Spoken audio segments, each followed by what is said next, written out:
Hey, it's Jordan with Status Coup.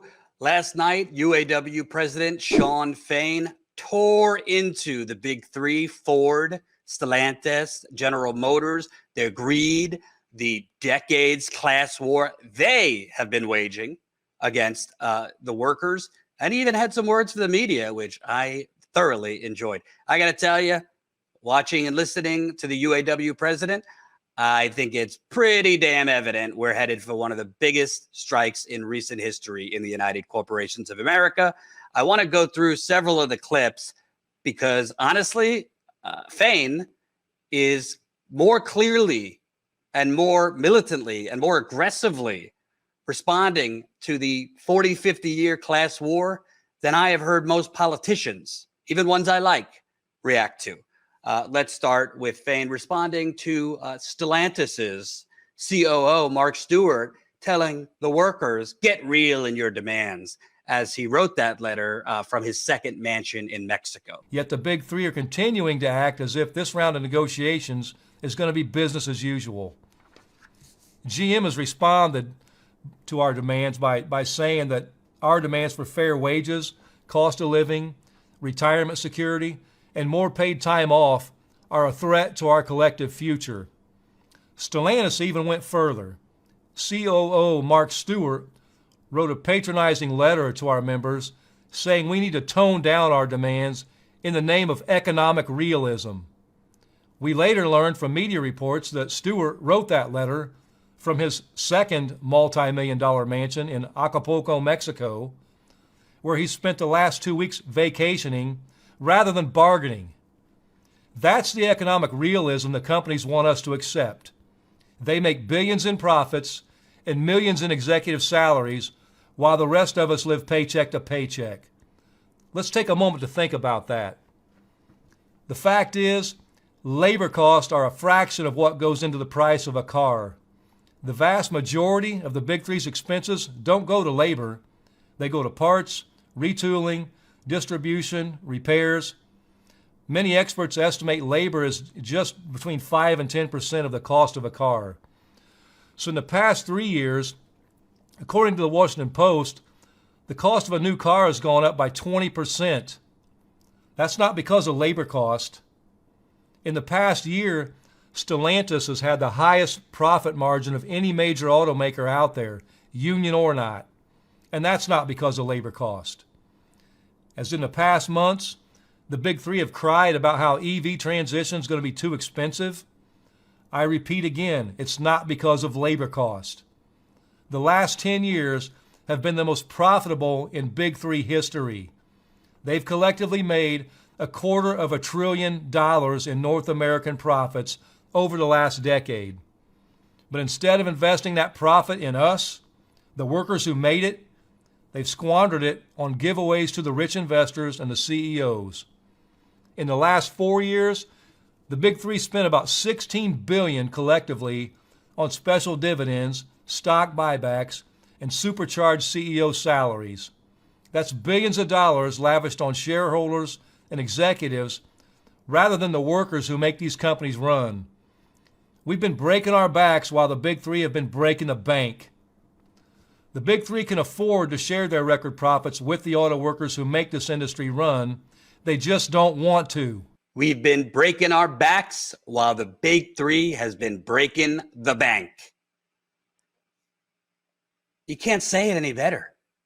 And I think what's great, and I'm not trying to be a fanboy, but I think what's great about Fain's delivery and message is it's very simple, but it's very methodical, pointing out $16 billion in stock buybacks, dividends, pointing out 40% increase in CEO salaries, pointing out that workers' wages have essentially been stagnant.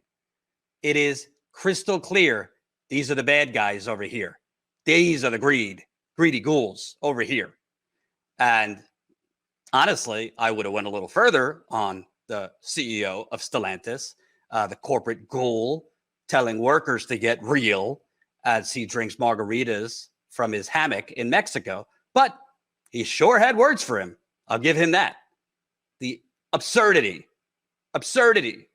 of Stellantis' COO, who, by the way, is in charge of the bargaining and negotiations for Stellantis and the UAW, telling workers, hey, live in economic realism, as he's on vacation in his second mansion. I think as you listen to more of Fain's message, which will go on to call for a strike authorization vote, it is crystal clear there will be a strike. More importantly, it might last a very long time. And you better believe we will be on the ground covering it. So please sign up to support us today for $5 to $10 a month. Reminder, I was there in 2019 when GM laid off 15,000 workers and workers went on strike, and we'll be there again. I want to play more from Fain. This is going to be a longer clip, but I think it is so well put. And frankly, I think the companies are going to be scared shitless with more broadcasts and messages like this. But that's why we're undeterred in our demands. No matter how company executives or their lackeys in the media try to distort them, some in the media claim that our union is engaged in class warfare. It's hard when I hear that not to just die laughing, because the truth is, the working class in this country has been under attack in a one-sided class war for decades. Just as UAW President Doug Fraser wrote all the way back in 1978 when I was 10 years old. He stated, I quote, "I believe leaders of the business community, with few exceptions, have chosen to wage a one-sided class war today in this country. A war against working people, the unemployed, the poor, the minorities, the very young, and the very old, and even many in the middle class of our society." End of quote. Those words are even more relevant today than they were in Fraser's time when I was 10 years old. Over the last 20 years, we've seen 65 plants close. That's 65 communities and local economies gutted by the loss of thousands of jobs. That's thousands of families ripped apart as loved ones had to travel long distances, sometimes all the way across the country, to continue working. Most of these closings did not happen during hard times when the economy was slow and the companies were struggling. They happened when the companies were prosperous in the best of times. Even now, the last 4 years, the companies have been making record profits, yet they continue to hold our families and our communities hostage. GM's comment about how our demands threaten their ability to do what is right for the long-term benefit of the team is just a thinly veiled threat to kill jobs because employees have the courage to demand what we are owed. In fact, GM's led the way over the last 20 years by closing more plants than any other domestic automaker. GM has shipped thousands of jobs to Mexico and other countries where they can even further exploit the destitute and downtrodden, paying pennies on the dollar to work in horrific conditions.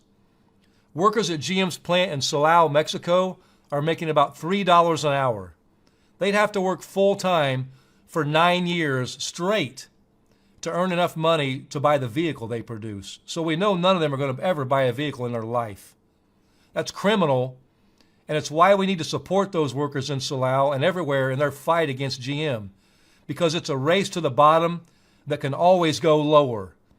And there is no end to how low the big three will go in the name of competitiveness. And in all that time, the cost of vehicles has only increased and our wages have regressed. The big three don't care about consumers or workers. They only worship at the altar of profit. And yet nobody in that media is calling that class warfare.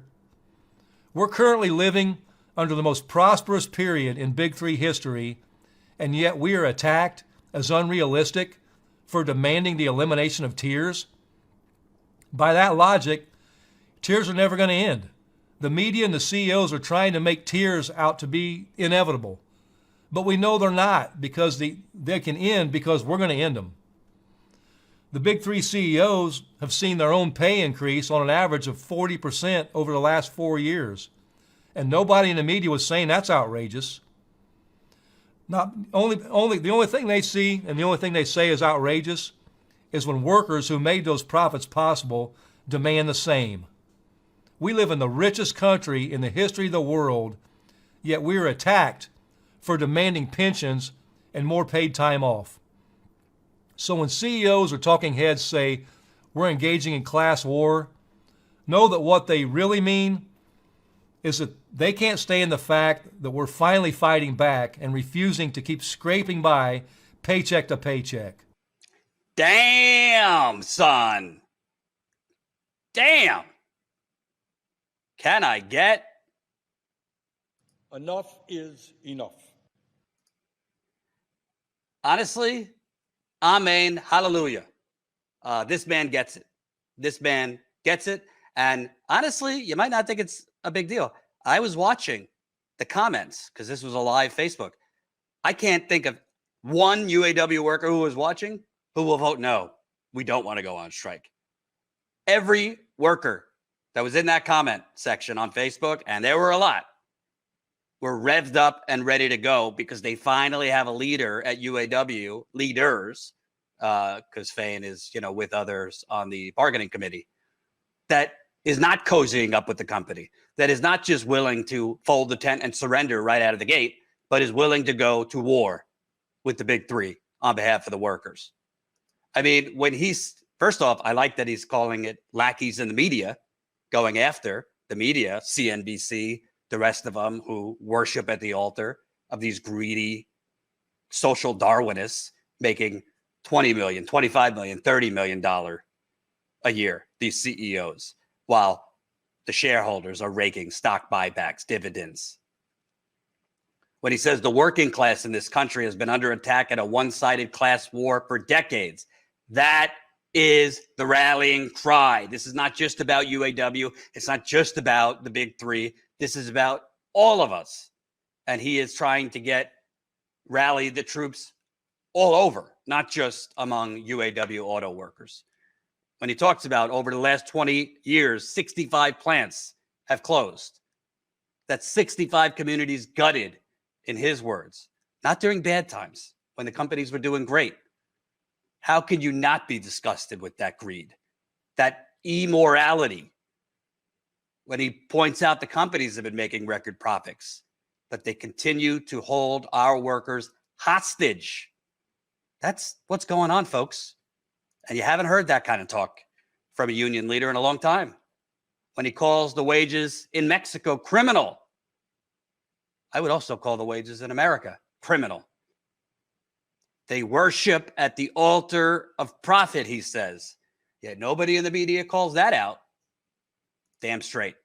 Like I said, if you're paying attention, unless something magical happens and General Motors, Stellantis, Ford suddenly have a come to Jesus moment, I don't think it's an if. I think it's a when a strike is coming. And that when would be on September 14th, which you better believe we will be there. Let me play this last clip where he calls for a strike vote authorization. But UAW family, I'm going to be honest. Progress right now is slow. It's too slow. Today marks 30 days until our contract expires, and yet we're still bargaining over non-economics at all three companies. That's unacceptable. The big three need to get serious, and they need to get down to business, and it's our job to make them do it.